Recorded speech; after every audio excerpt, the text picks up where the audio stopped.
ကြည့်တော့ချင်တာသူပြောသမျှအားလုံးဟုတ်ကြည့်ကြည်စေကပြောလို့ပြောမယ်လေတီးလိုက်သူတွေ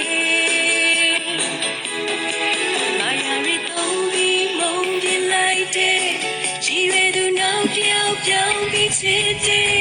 ချင်တာအောင်မင်းတော့ရဲ့တလား